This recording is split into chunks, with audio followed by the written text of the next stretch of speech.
बिस्मिल्लाहिर्रहमानिर्रहीम। बाबा गुरु नानक ने अहले बैत की शान में क्या अशआर कहे? क्या सिख मज़हब में तौहीद और अहले बैत का जिक्र मौजूद है? क्या बाबा गुरु नानक ने आले मोहम्मद से फैज़ हासिल किया? क्या दुनिया की हर शय में रसूल अकरम सल्लल्लाहु अलैहि वसल्लम का नाम छुपा हुआ है? अगर आप इन्हीं सवालात के जवाब जानना चाहते हैं तो जुड़े रहिए हमारे साथ इस वीडियो में। नाजरीन, इस दुनिया में मौजूद हर मज़हब इंसान को एक जीने की उम्मीद देता है और इंसान को उसके खालिक से जोड़ता है। जब आप दुनिया में मौजूद मज़ाहिब की किताबों को पढ़ें तो आपको इनमें चंद बातें एक जैसी नज़र आएंगी। कुरान मजीद में भी अल्लाह ने इसी बात का जिक्र किया है। इरशाद है, ऐ अहले किताब आओ उस बात की तरफ जो हम में और तुम में मुश्तरिक है, यानी हम अल्लाह के अलावा किसी की इबादत ना करें और किसी को भी उसका शरीक ना ठहराएं। अल्लाह ताला ने कुरान में आगाह कर दिया है कि चाहे तुम किसी भी मज़हब की मुक़द्दस किताब को पढ़ो, तुम्हें उसमें अल्लाह की वहदानियत ज़रूर मिलेगी और उस ज़ात के वाहिद होने का सबूत भी मिलेगा।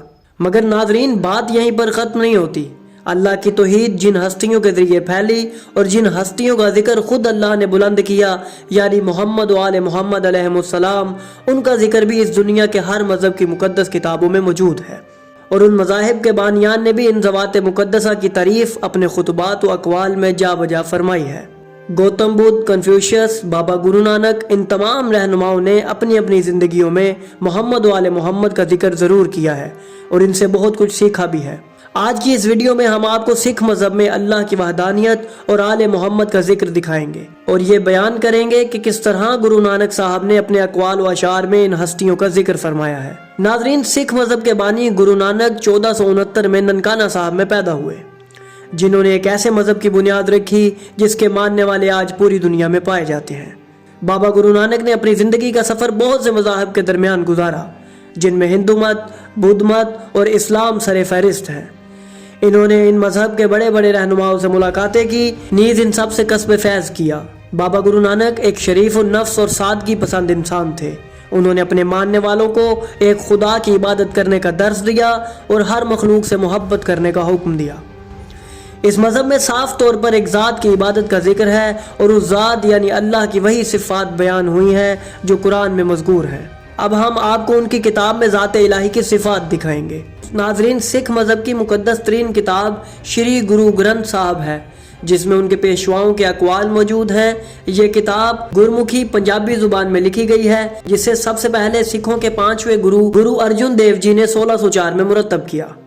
इस मुकद्दस किताब में सिखों के पेशवाओं के ही नहीं बल्कि एक मुसलमान सूफी शायर हजरत बाबा फरीदुद्दीन गंज शकर के भी अशार काफ़ी तादाद में शामिल हैं। उनका एक शेर जो गुरु ग्रंथ साहब में मौजूद है, मुलाहिजा करें। रोटी मेरी काट दी ते लावन मेरी भुख, जिना खादी चोपड़ी घने सैन गे दुख। इस मुकद्दस किताब का पहला भजन, जिसे खुद बाबा गुरु नानक ने तरतीब दिया, जो सिखों के अकायद का खुलासा है, हम आपके सामने पेश करते हैं। एक ओमकार सतनाम करता पुरख, निर्भो निर्वैर अकाल मूरत अजूनी सैभन गुर प्रसाद। एक ओमकार जिसका मतलब है एक अब्दी हकीकत। जैसा कि हम पहले अपनी वीडियोस में आपको बता चुके हैं कि लफ्ज़ ओम जिसका मतलब एक कादिर मुतलक ज़ात है, सिख मज़हब में भी ये लफ्ज़ इस्तेमाल किया जाता है। सतनाम ये इसम भी उस ला शरीक हस्ती के लिए इस्तेमाल होता है जिसका मतलब है उसका नाम ही सबसे सच्चा है। दूसरी सिफ्त अकाल है, यानी ऐसी ज़ात जो ज़मान व मकान से परे है और कोई उसका अहाता नहीं कर सकता। नाजरीन, कुरान मजीद में भी इरशाद है, कोई भी शय उसका अहाता नहीं कर सकती। तीसरी सिफ्त करता पुरख, यानी अदम से वजूद देने वाला, ला शय से शय को खल्क करने वाला, जो सिर्फ एक ही ज़ात है। उसी को अरबी ज़ुबान में अल खालिक व अल बारी कहा जाता है। चौथी सिफ्त निरंकार है, जिसका मतलब है ऐसी ज़ात जो शक्ल व सूरत से पाक है और उसकी कोई मूरत नहीं। पांचवी सिफ्त निरंजन, जिसका मायनी है हर किस्म के ऐब से मुबर्रा, जिसका अरबी में मतलब सुबहान बनता है। छठी सिफ्त जो गुरु ग्रंथ साहब में बयान हुई है वो अजूनी है, जिसका मतलब है ऐसी ज़ात जो ना किसी से पैदा हुई और ना कोई उससे पैदा हुआ। उस सिफ्त का भी वाज़ेह ज़िक्र कुरान मजीद में सूरह इखलास में मौजूद है। निर्भो निर्वैर का मतलब है कि उस ज़ात को किसी का डर नहीं और ना ही उसकी किसी से दुश्मनी है, क्योंकि उस ज़ात का कोई हम पल्ला वजूद नहीं रखता जो उसके मुकाबल आए اور سہبن کا مطلب نہایت معنی خیز ہے، جس کا ترجمہ ہے وہ خود اپنے آپ سے ہے اور خود سے ہی ظاہر ہوا، جو کہ ایک مشہور حدیث کن تو کنزن مخفیہ کی ہو بہو تفسیر ہے۔ اب ہم بابا گرو نانک صاحب کے ان اشعار کا ذکر کرتے ہیں جن میں انہوں نے محمد و آل محمد کی تعریف فرمائی۔ ان کے اس شعر کا مفہوم کچھ اس طرح سے ہے: جیسے ہی میں نے رسول اکرم صلی اللہ علیہ وآلہ وسلم کے نور کا مشاہدہ کیا، میں اللہ کی قدرت کا مشاہدہ کرنے میں اتنا مگن ہوا کہ مجھے اپنی ذات تک بھول گئی اور میں انہی کے جلوے میں کھو گیا۔ ناظرین، بابا گرو نانک نے دنیا کو ایک ایسا فارمولہ دیا جس سے اس پوری کائنات میں موجود ہر شے کے اسم سے محمد نام بنتا ہے۔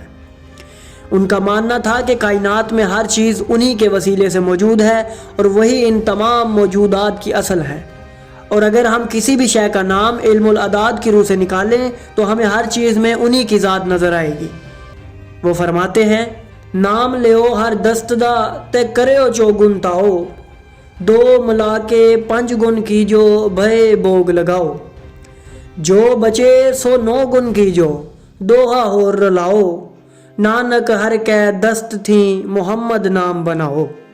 ناظرین، اس فارمولے کے مطابق کسی بھی شے کا نام لیں تو اس کے اعداد نکال لیں، جو عدد آئے اسے 4 سے ضرب دیں، جو عدد حاصل ہو اس میں 2 لا کر 5 سے ضرب دیں، جواب آنے پر اسے 20 سے تقسیم کریں، آخر میں آنے والے عدد کو 9 سے ضرب دے کر اس میں 2 جمع کریں تو جواب 92 آئے گا، جو کہ محمد صلی اللہ علیہ وآلہ وسلم کا عدد ہے۔ صرف نبی اکرم صلی اللہ علیہ وآلہ وسلم ہی نہیں، انہوں نے اہل بیت کا ذکر بھی اپنے اشعار میں کر رکھا ہے۔